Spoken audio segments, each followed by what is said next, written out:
चलिए, इस कोविड-19 के दौर में अब हम लोग आज रासायनिक बल गतिकी का दूसरा लेक्चर स्टार्ट करते हैं। इसके पहले में हम लोगों ने देखा था कि औसत अभिक्रिया की दर कैसे निकालते हैं। किसी भी रासायनिक अभिक्रिया के लिए औसत अभिक्रिया की दर कैसे निकालते हैं, जरा देखें। अगर हमने कहा N2 + 3H2 और इससे बनता है आपका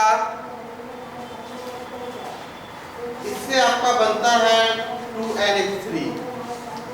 चलिए, औसत अभिक्रिया की दर अगर हम इसका देखें, क्या लिखेंगे? हम लिखेंगे माइनस डेल N2 बटे डेल T बराबर -1/3 डेल H2 बटे डेल T बराबर, अब इसके बाद हम लिखेंगे प्लस में। क्या लिखेंगे? प्लस में लिखेंगे 1/2 डेल NH3 बटे डेल T। अब जरा इसको तो पिछले टर्म में बताया था, ये जो ब्रैकेट यूज करते हैं, ब्रैकेट क्या होता है? इसकी सांद्रता होती है। इसका मतलब क्या है? सांद्रता। वो भी सांद्रता किसमें होगा? मोल प्रति लीटर। इसका मतलब क्या होता है? सांद्रता मोल। अगर अब हम कहें कि नहीं भाई, मुझे इंस्टेंट रिएक्शन चाहिए। क्या चाहिए? इंस्टेंट, जिसको हम कहते हैं तात्क्षणिक। जरा देखें, इंस्टेंटेनियस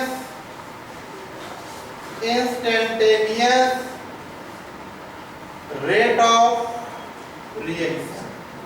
अभी तो आपने देखा था 5 मिनट और 10 मिनट के बीच का अभिक्रिया पूछा था ना। अब अगर हम उसमें एक टेंजेंट ड्रॉ करते हैं, बोले कि नहीं करेक्ट एग्जैक्ट टेंजेंट पे जहां पे टच करे, जैसे कैसे समझो आप, जैसे कि ये आपका एक ग्राफ है ना। अब यहां से हम एक सीधे टेंजेंट ड्रॉ करें और ये टेंजेंट जिस पॉइंट पे क्रॉस करे x, उसी पॉइंट पे अभिक्रिया की दर क्या होगी? उसको हम क्या कहते हैं? तात्क्षणिक, मतलब क्षण मात्र में, अति सूक्ष्म। और अगर हम तात्क्षणिक करते हैं तो उसकी जगह पे हमारा डेल यूज नहीं होगा, वहां पे हम d यूज करते हैं। क्या यूज करेंगे? d। बाकी वही चीजें हैं। तो अगर हमने कहा, जैसे देखो 2HI है, ये बनाता है H2 और I2, तो बताइए भाई इसका क्या होगा? -1/2 D HI/dt। dt मतलब अति सूक्ष्म समय के लिए, और आपको पता होगा अति सूक्ष्म समय के लिए हम लोग डिफरेंशिएटिंग टर्म यूज करते हैं, जिसको क्या कहते हैं? d। और फिर क्या हुआ आपका इसका? d H2 बटे dt बराबर d I2 बटे। ये क्या हो गए? ये आपके हो गए तात्क्षणिक अभिक्रिया की। समझ में आई बातें? आगे देखें फिर। अब रासायनिक अभिक्रिया है, अभिक्रिया की दरें हैं, तो अभिक्रिया की दर को प्रभावित करने वाले कारक क्या क्या होते हैं, हमें इसको भी देखना है।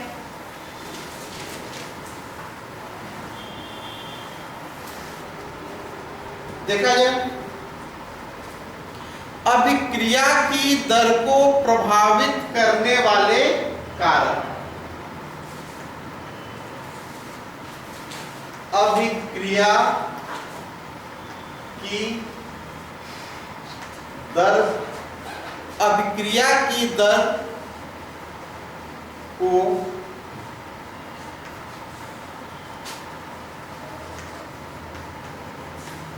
प्रभावित करने वाले, अभिक्रिया की दर को क्या क्या वो कारक हैं जो प्रभावित कर सकते हैं? अभिक्रिया की दर को कौन कौन से वो कारक हैं जो अभिक्रिया की दर को क्या कर सकते हैं? प्रभावित। तो सबसे पहला कारक हम देखते हैं, एक होता है आपका क्या, सांद्रता। क्या होता है? सबसे पहला कारक अगर हम देखें तो वो कारक क्या होता है? सांद्रता। निश्चय रूप से बात है, अगर हम सांद्रता में परिवर्तन करेंगे तो अभिक्रिया की दर पूरी तरह से प्रभावित होगी। ठीक है। दूसरा कारक की अगर हम बात करते हैं तो होता है तापमान। क्या होता है? अगर हम टेम्परेचर बढ़ाते हैं, घटाते हैं, तो रासायनिक अभिक्रिया की दर क्या होगी? प्रभावित होगी। तीसरा कारक अगर हम देखते हैं जो अभिक्रिया की दर को प्रभावित करता है, तो वो क्या होता है? पदार्थ की भौतिक अवस्था। क्या होता है? भौतिक अवस्था। भौतिक अवस्था क्या है बताओ? भौतिक अवस्था मतलब जो समझो जैसे एक चौक है, यह चौक ज्यादा क्रियाशील होगा कि इसका हम पाउडर बना देंगे तो वो ज्यादा पाउडर होगा। तो मतलब अगर अब ठोस है, द्रव है और गैस है, इन तीनों में ज्यादा क्रियाशील कौन होगा? ठोस होगा कि द्रव होगा कि गैस होगा? ज्यादा क्रियाशील कौन होगा? गैस। तो ये जो पदार्थ की भौतिक अवस्थाएं होती हैं, ये रासायनिक अभिक्रिया की दर को प्रभावित करती है, समझ में? और इसके बाद एक होता है तुम्हारा उत्प्रेरक। क्या होता है? तो ये चार अवस्था। उत्प्रेरक भी क्या करता है? रासायनिक अभिक्रिया की दर को प्रभावित करता है। ठीक है। रासायनिक अभिक्रिया की दर को उत्प्रेरक क्या करता है? प्रभावित करता है।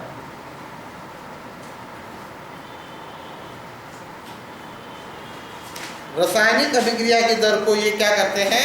प्रभावित। आगे समझ में? Yes sir. अब उत्प्रेरक भी दो तरह के होते हैं। एक ऐसा उत्प्रेरक होता है जो अभिक्रिया की दर को बढ़ा देता है और एक घटा देता है। कितना समझ में? चलिए अब जरा देखिए सांद्रता अभिक्रिया की दर को कैसे प्रभावित करता है।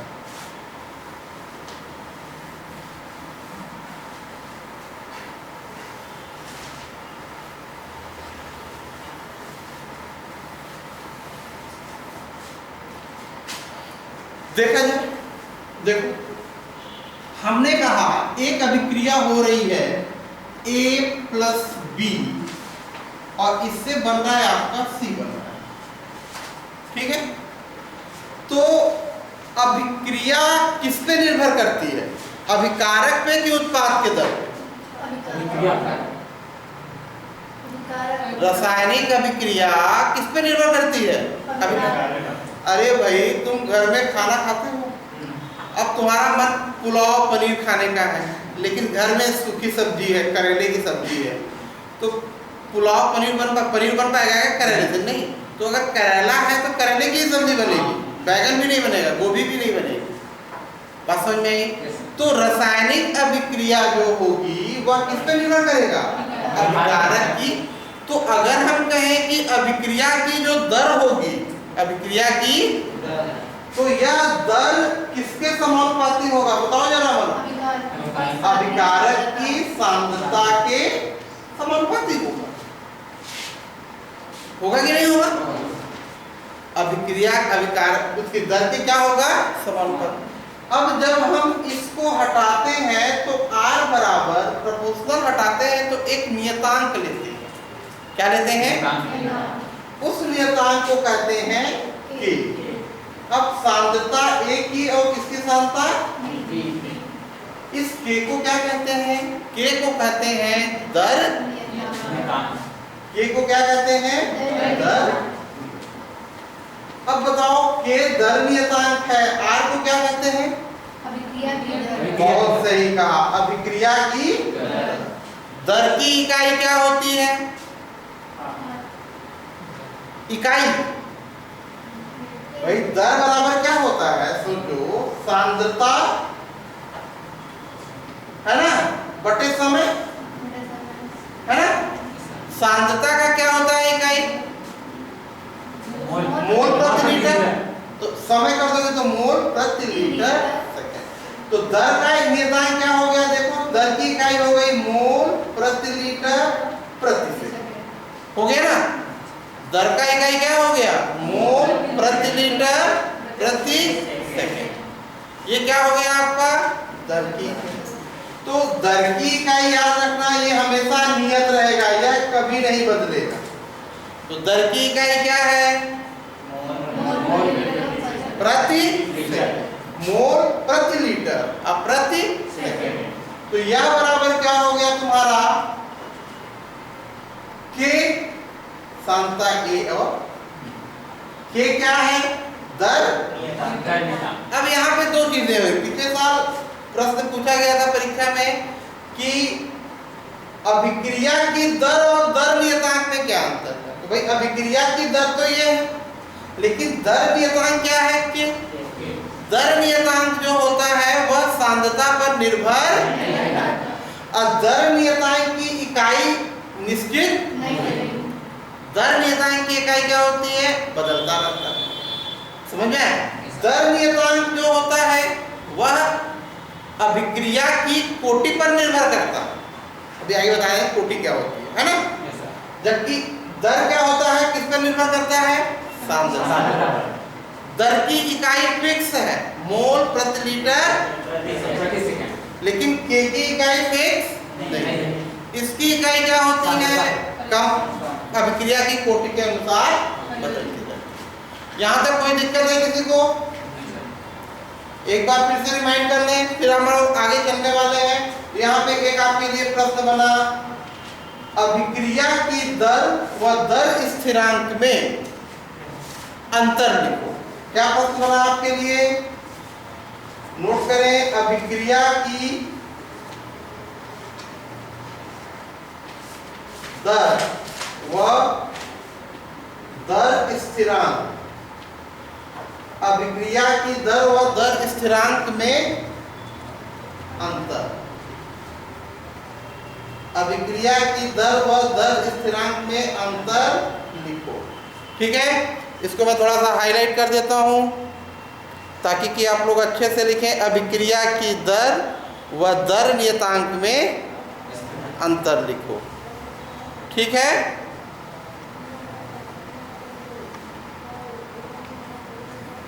अब चलिए आगे आते हैं।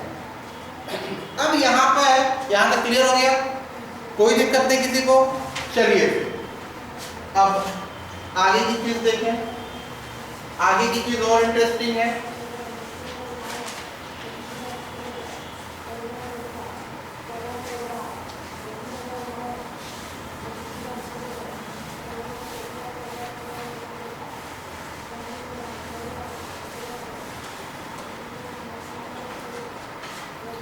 आगे की चीज अगर हम देखते हैं थोड़ा सा,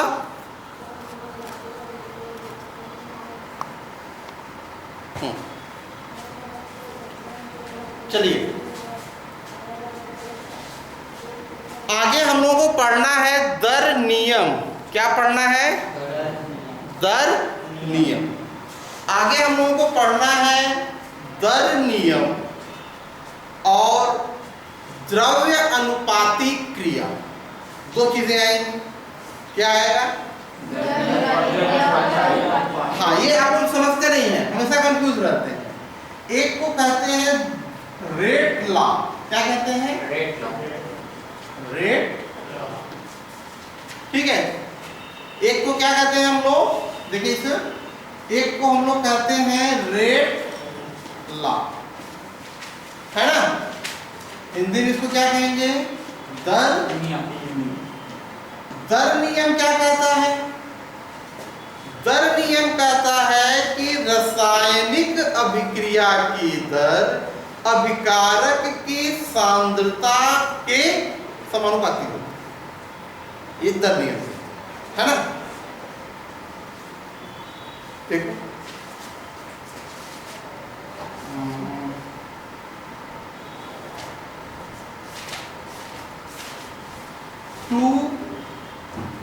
NO2 ये देता है 2NO प्लस O। बात समझे? और द्रव्य अनुपाती क्रिया का नियम क्या कहता है? Rate law. ध्यान से बारीकी से समझेंगे नहीं तो साल बीत जाता है, नहीं समझ पाते। और एक आता है द्रव्य अनुपाती लॉ ऑफ मास एक्शन है ना, द्रव्य अनुपाती क्रिया का नियम, द्रव्य अनुपाती क्रिया का नियम, अंग्रेजी में कहते हैं लॉ ऑफ मास। याद रखें, तो 11वीं में पढ़ा होगा तुमने द्रव्य अनुपाती क्रिया का नियम। अगर हम इसका द्रव्य अनुपाती क्रिया का नियम लिखेंगे तो क्या लिखेंगे, लॉ ऑफ मास एक्शन कहेगा। देखो R इज क्या कहेगा, बोलो, R is directly proportional to NO2 and their square, concentration के square। ये क्या कहलाता है, द्रव्य अनुपाती क्रिया। लेकिन जब दर नियम लिखेंगे तो दर नियम लिखेंगे R is directly proportional to NO2 और यहाँ पे लिख दिया X। अब इस दो को नहीं, बात समझे? कारण क्या है कि दर का नियम अभिक्रिया के साथ परिवर्तन होने के साथ दिखाई देता है, क्योंकि यह प्रयोगिकल का टर्म है, इसको हम प्रयोग के द्वारा बता सकते हैं। जबकि लॉ ऑफ मास एक्शन होता है द्रव्य अनुपाती क्रिया का नियम सीधे अभिक्रिया की सांद्रता के घातांकों के योग के उसके समानुपाती होता है। अब जैसे और एग्जांपल देखें, अगर हमने लिखा एक एग्जांपल और देखें इसी का द्रव्य अनुपाती क्रिया का एक और हम लोग एग्जांपल अगर देखें तो किस तरह से देखो, और इधर देखो, H2 plus I2 it gives 2H है ना, ठीक है।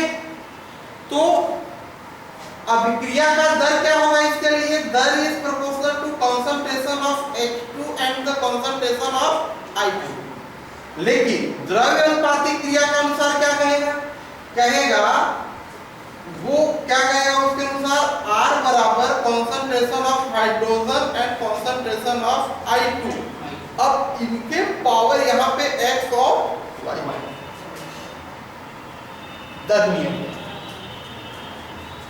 यहाँ पे कंफ्यूजन आएगा, समझ में नहीं आएगा। आखिर ऐसा क्या है, द्रव्य अनुपाती क्रिया बताता है कि जो भी घातांकें हैं उनका योग होगा, लेकिन दर का नियम ये नहीं बताता। दर का नियम बताता है नहीं भैया ऐसा नहीं होना,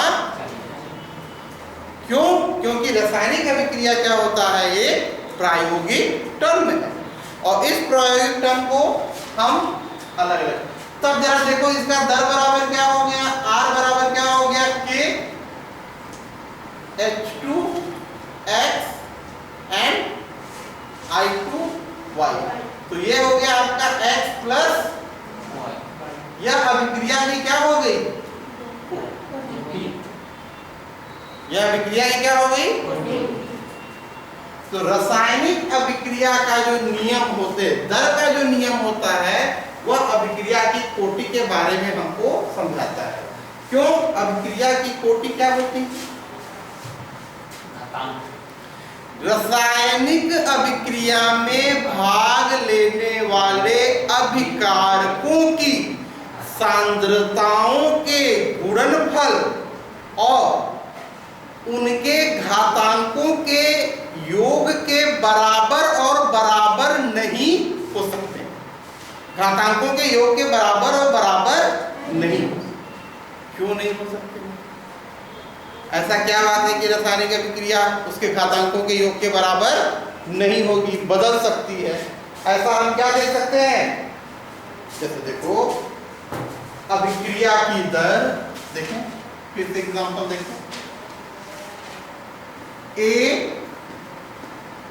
प्लस B इससे बना C, ठीक है। अभिक्रिया की दर क्या होगी बताओ जरा, अभिक्रिया की दर क्या होगी, इस प्रोपोर्शनल टू K A के पावर X और B के पावर Y, ठीक है। ये क्या हो सकता है, सॉरी प्रोपोर्शनल होगा डायरेक्ट, तो बराबर क्या होगा, K A के पावर X और B के पावर। अब इसकी कोटि क्या होगी? x प्लस कोटि क्या होगी? ठीक है। अब जरा देखो,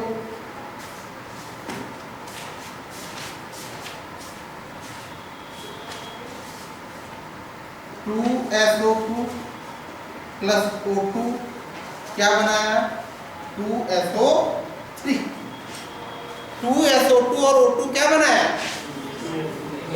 2SO2 और O2 मिलके क्या बनाया आपका? कौन सी कोटि की अभिक्रिया होगी? घातांकों का योग कितना आएगा?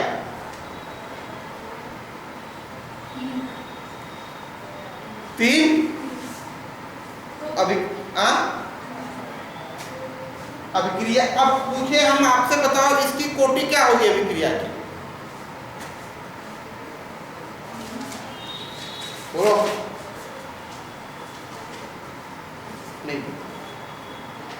नहीं पता क्या होगी कोटि? अगर हम इसको ऐसे लिखते, जरा ध्यान से देखें, R is proportional to SO2, सांद्रता 2 और O2 की सांद्रता, तो R बराबर क्या हुआ? K SO2 और O2, ये 2 और तो ये तो लॉ ऑफ मास एक्शन हो गया ना, द्रव्य अनुपाती की क्रिया। अब तुमको यहीं पे हम समझाना चाह रहे हैं, ध्यान से देखो, और एक बहुत अच्छा एग्जांपल समझाना चाह रहे हैं जिससे तुम अभिक्रिया की कोटि निकालना सीख जाओगे। पूरी 12वीं पढ़ जाते हो लेकिन कोटि क्या होती है समझ में नहीं आता, मेरे को भी समझ में नहीं आता, तो आपको क्या है देखो। अब हो सकता है कि अभिक्रिया की इसके घातांकों का योग 2 और 1 करेंगे तो 3 हो जाए, हो सकता है, लेकिन एक उदाहरण, आपको घर में खाना बनाना है, ठीक है? आपके पास क्या है? बढ़िया पुलाव वाला चावल है, मसाला है, पनीर है, ठीक है, आलू गोभी की बढ़िया सब्जी आपको बनाना। अगर हम पुलाव का चावल रख दें, मटर पनीर रख दें बनाने के लिए, तो क्या अच्छा खाना बनेगा कि नहीं बनेगा? ये बताओ। बनेगा। उम्मीद करते हैं कि अच्छा खाना बनेगा, लेकिन ना भी बने। बहुत सही कहा भाई, बिल्कुल नहीं बने। अब तुम खाना बना रहे हो, ठीक है, अब बनाते बनाते उसी समय तुम्हारी किसी सहेली का फोन आया, उसने तुमको खूब गाली गलौज कर दी, तुम्हारा मूड डिस्टर्ब हो गया, तब तो सत्यानाश हो गया ना पनीर उनीर का। लेकिन हम तो लाए तो थे ना, देख के तो यही लगता है ना बढ़िया पुलाव पनीर आज उसके घर में बन रहा है, बगल वाला देखेगा तो यही बोलेगा आज तो बहुत बढ़िया उसके घर खाना बन रहा है, ठीक है। तुम प्याज काट रही हो, तुम्हारी उंगली कट गई, दिमाग डिस्टर्ब हो गया, बात समझ में आई? तो क्या हुआ? पूरा हम नहीं बता सकते ना। अब दूसरी बात देखो, अगर उस ठीक उसी समय किसी अच्छी सहेली का फोन आ गया, उसने तुमको बहुत चढ़ा दिया आसमान पे, तो क्या होगा? और अच्छा बन गया। बात समझ में आई? तो ठीक उसी तरह से अभिक्रिया की कोटि है। हम रासायनिक अभिक्रिया करा रहे हैं, है ना? रसायन जिस तरह से खाने की क्वालिटी को देख के हम निर्णय नहीं कर सकते कि बढ़िया खाना बनेगा, ठीक उसी तरह से हम अभिकारक की सांद्रताओं को देखकर यह निर्धारित नहीं करेंगे कि वही उसकी कोटि होगी। क्यों? क्योंकि यह समय के साथ परिवर्तन होता रहता है। हो सकता है इसके 2 घातांक के अनुसार परिवर्तन ना हो, 3 के हो, 4 के हो, समझ में? हो सकता है परिवर्तन ही ना हो। तो यह एक प्रैक्टिकल टर्म है, जब हम इसको प्रैक्टिकल से करेंगे तभी अभिक्रिया की कोटि संभव है। अगर हमने ये लिख दिया, ध्यान से देखो, अगर हमने लिख दिया R बराबर K SO2 2 और लिख दिया O2 1/2, है ना? तब पूछे कि अगर हमारे पास ये लिखा स्टेटमेंट मिल जाए, ध्यान से समझो, अगर हमारे पास ये लिखा स्टेटमेंट मिल जाए तो हम अभिक्रिया की कोटि निकाल देंगे। तब अभिक्रिया की कोटि क्या होगी? 2 और 1/2 कर दो, कितना हो जाएगा? 2.4। कितना हो गया? 2. तो अगर बिना ये लिखे, मतलब हम रासायनिक अभिक्रिया को देख के उसकी कोटि का निर्धारण कर सकते हो क्या? उसके लिए हमें क्या करना पड़ेगा, उसको समझना होगा। अब जब ये लिखा मिल जाएगा तो हम अभिक्रिया की कोटि का निर्धारण कर सकते हैं। अगर एग्जाम में जो हमारा जो रेट लॉ है वो नहीं लिखा हुआ, ऐसे बस कोई रिएक्शन दे दिया और बोला उसकी कोटि निकालनी, आपने देगा ही नहीं, मूर्ख है, क्या देगा? आप किताब देखें, किताब का अभी बताते हैं, वो ऐसा देगा नहीं। हमको पुलाव पनीर दे दे, बोले खाना बनाओ, गैस खत्म हो जाएगा तो क्या करोगे? भाई सिंपल ऐसे अभिक्रिया की कोटि है। तो अभिक्रिया की कोटि कौन सा टर्म है? एक प्रायोगिक। समझ में है? अब जरा देखो, एक और समझाते हैं आपको। जैसे देखो, अगर हमने लिखा A इससे बना B, क्या बना? दिखा जी, A से B। तो अभिक्रिया की दर क्या होगी? R is directly proportional to A। हम कह रहे हैं कि यह इसकी सांद्रता पर निर्भर, तो सांद्रता पर निर्भर नहीं करता, आपने 0 लिख दिया। क्या लिख दिया? इधर देखो, क्या लिख दिया? अब R बराबर क्या हो गया? K और A का पावर 0। A का पावर 0 कितना होता है? 1। तो R बराबर K। तब दर नियतांक की इकाई क्या होगी? K के बराबर, R के बराबर। इसका मतलब क्या हो गया? मोल प्रति लीटर प्रति सेकंड बराबर K।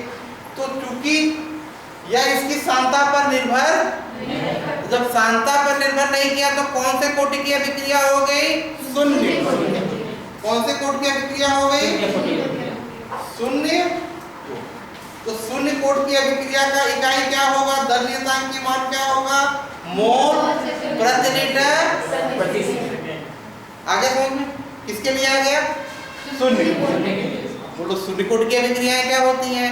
वह अभिक्रियाएं जो उत्प्रेरक की उपस्थिति में होती हैं, वह शून्य कोटि की अभिक्रियाएं कहलाती हैं। क्या कहलाती हैं? शून्य कोटि की अभिक्रिया। आगे समझ में? आगे देखो, अगला देखें।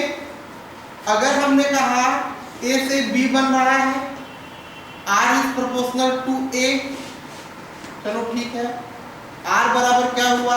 K A, ठीक। भाई इसकी मोलर सांद्रता के समानुपाती है, तो K बराबर क्या हो गया? R बटे A, ठीक है। कि R का इकाई क्या मान होता है, सब जानते हैं, मोल प्रति लीटर प्रति सेकंड। A का मात्रा है सांद्रता, सांद्रता को किसमें दिखाते हैं? मोल प्रति लीटर। इस ब्रैकेट का मतलब मोल प्रति लीटर। ये कट गया तो K की इकाई क्या हो गई? प्रति सेकंड। कौन से कोटि की अभिक्रिया हो गई? इसके प्रथम पे निर्भर कर रहा है, प्रथम कोटि। इस पे निर्भर किया तो प्रथम कोटि की अभिक्रिया का दर नियतांक क्या होगा? पर सेकंड। अगर को बोला कि एक रासायनिक अभिक्रिया है जिसका दर नियतांक 2 × 10 दिखाते -3 प्रति सेकंड, तो कौन सी कोटि की अभिक्रिया है? मतलब हम दर नियतांक का मान देख के निर्धारित कर सकते हैं कि अभिक्रिया की कोटि प्रथम है कि द्वितीय, 0। ऐसा है। अब कहेंगे भाई देखो, एक अभिक्रिया हो रही है, जरा देखें, 2A से बन रहा है B, ठीक है। 2A मैंने ये लिखा 2, तो ये क्या कर दिया? 2² अब क्या होगा? देखिए, तो K बराबर क्या हो गया? R बटे A का स्क्वायर। हुआ कि नहीं हुआ? K बराबर क्या हुआ? R बटे A का स्क्वायर। तो ये बराबर क्या हुआ? मोल प्रति लीटर प्रति सेकंड। अब ये हो गया मोल का स्क्वायर और प्रति लीटर का स्क्वायर। तो मोल प्रति लीटर का स्क्वायर हो जाएगा, नहीं होगा? तो जब ये ऊपर जाएगा तो इसका मान क्या हो जाएगा? K का मान क्या हो जाएगा? मोल पे माइनस हो जाएगा, लीटर पे प्लस। तो मोल -1 लीटर प्लस 1, यह शून्य कोटि की अभिक्रिया हो गई। तो मतलब रासायनिक अभिक्रिया की दर, ध्यान से सुने, रासायनिक अभिक्रिया की दर के लिए जो दर नियतांक होता है वह कोटि पर निर्भर करता है, और अभिक्रिया की कोटि घातांकों के योग के बराबर हो सकता है और नहीं भी हो सकता। अभिक्रिया की कोटि एक प्रायोगिक टर्म है। अभिक्रिया की कोटि शून्य भी हो सकती है, अभिक्रिया की कोटि 0 हो सकता है, अभिक्रिया की कोटि ऋणात्मक हो सकता है, फ्रैक्शन में हो सकता है, क्योंकि वह क्या है, प्रायोगिक। इस तरह से हम क्या निकालते हैं, अभिक्रिया की कोटि और अभिक्रिया की कोटि का क्या निकालते हैं, दर नियतांक। अब जैसे हम आपसे कहें, इतना हो गया, हो गया इतना। आगे कहे जरा देखो, थोड़ा प्रश्न को समझो। जैसे एक प्रश्न है a प्लस बी, इससे बन रहा है c, है ना। हम कह रहे हैं अभिक्रिया a का सांद्रण दुगुना कर दे, a का सांद्रण कितना कर दे, अब b का सांद्रण कर दे आधा, तो अभिक्रिया की दर पर क्या प्रभाव पड़ेगा। देखो, जैसे मैंने कहा a r बराबर क्या हुआ, k a और b, है ना। अब इसका सांद्रण कितना कर दिया, 2 गुना, r बराबर है तो r डैश बराबर क्या होगा, k, ठीक है। इसका सांद्रण तुमने कितना कर दिया, 2। अब b का सांद्रण कितना कर दिया, आधा, तो b बटा 2 हुआ कि नहीं हुआ, तो ये ऊपर चला गया। तो क्या अभिक्रिया की दर पे कोई प्रभाव पड़ा, रेट ऑफ रिएक्शन, प्रभाव पड़ा कि नहीं पड़ा, कहाँ पड़ा, ये 2 है, 2 a हो गया, a कट गया, ये b बटा 2 है तो ऊपर चला गया, तो ये 2b हो गया, तो ये कट गया, तो अभिक्रिया के दर पे कोई प्रभाव नहीं। आप अपनी किताब दिखाइए, एनसीईआरटी की किताब में 2-3 प्रश्न है, दिखाना जरा, वही किताब,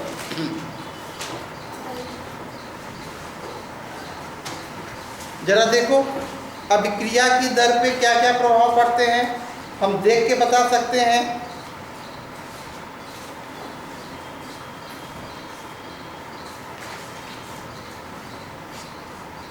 हाँ, एक, अब आपसे कहें कि एक अभिक्रिया, जैसे देखो यहां पे देखो,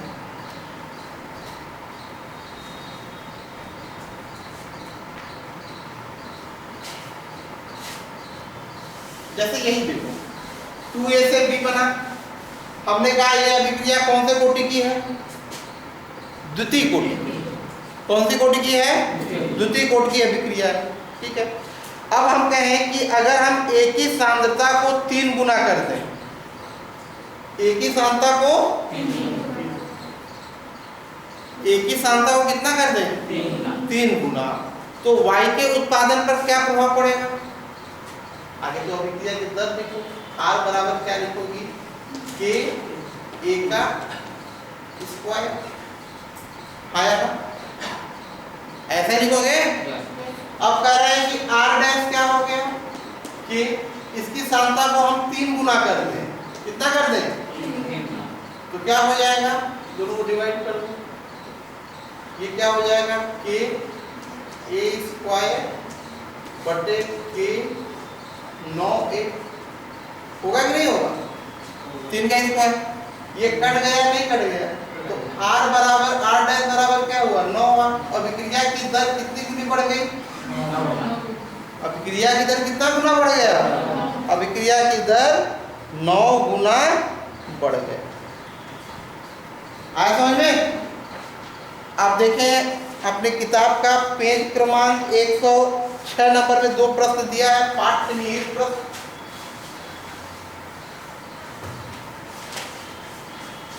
अगर हमने कहा एक अभिक्रिया है, अभिक्रिया का दर दिया r बराबर k, ऐसे देखो a प्लस b से बना प्रोडक्ट, है ना, r बराबर है k a की घाते 1/2, a की घाते 1/2। अब b के घाते कितना है 2। अब बताओ अभिक्रिया की कोटि क्या होगी? 1.5 अभिक्रिया की कोटि कितनी होगी? 3/2 भाई 2, यहाँ 2 है प्लस 1/2 है, तो 2 प्लस 1/2 को जोड़ दो, 5/2 2.5 कितना है 2.5। इस तरह से तुम अभिक्रिया की कोटि निकाल दोगी। अब बोलेंगे नहीं, अब तुम मेरे को इसका k का यूनिट बताओ। k का यूनिट क्या होगा? अब अगर हम अपने से पूछ लें क्या होगा k का यूनिट, आंख का प्रयोग करो, है आंखें की नहीं है, तो k बराबर क्या करोगे? k बराबर r a की घाते 1/2, अब b की घाते 2, यही करोगे ना। तब r की इकाई क्या होती है बोलो जी?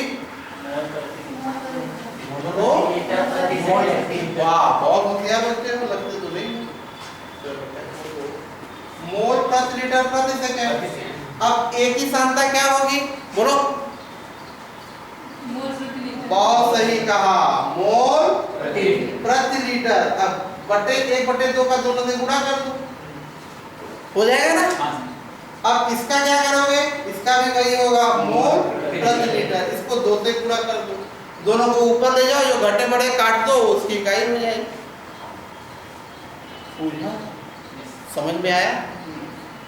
ठीक है, तो इस तरह से हम अभिक्रिया की कोटि निकालते हैं। आप जरा देखो, एक्सरसाइज का आपके लिए होमवर्क है, 4 अभ्यास का 4.1 प्रश्न, अभ्यास का 4.1 प्रश्न। उसमें से तुमको कौन सी कोटि की अभिक्रिया है, कौन सी अभ्यास का 4.1 प्रश्न तुमको बैठ के आराम से करना है।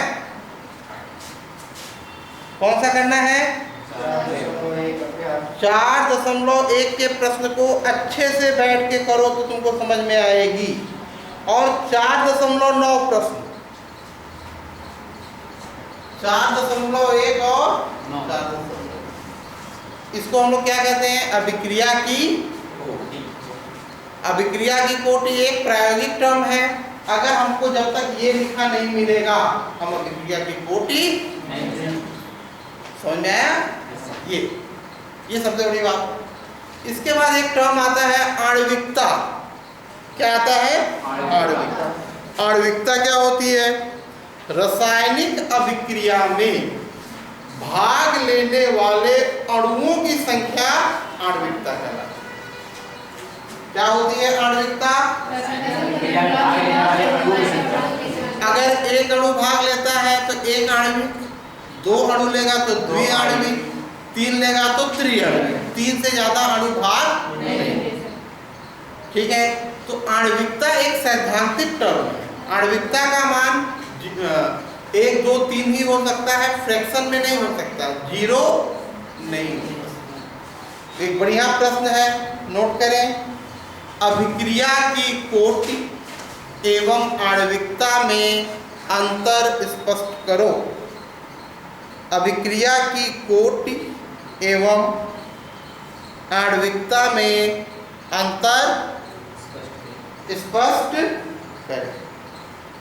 आप लोग इसके पहले का वीडियो में मैंने बताया और इस वीडियो में आज हमने आप लोगों को ये बता दिया है ना। इन दोनों चीज़ों को कोलैबोरेट करके देखो, जो प्रॉब्लम्स आते हैं उनको फिर हम लोग डिस्कस करेंगे। अभ्यास का 4.1 और 4.9 प्रश्न अभी आप बैठ के तुरंत करेंगे इसे, है ना, क्योंकि कल के पे डालोगे तो नहीं कर पाओगे। 4.1 और 4.9। ठीक है, ओके, थैंक यू।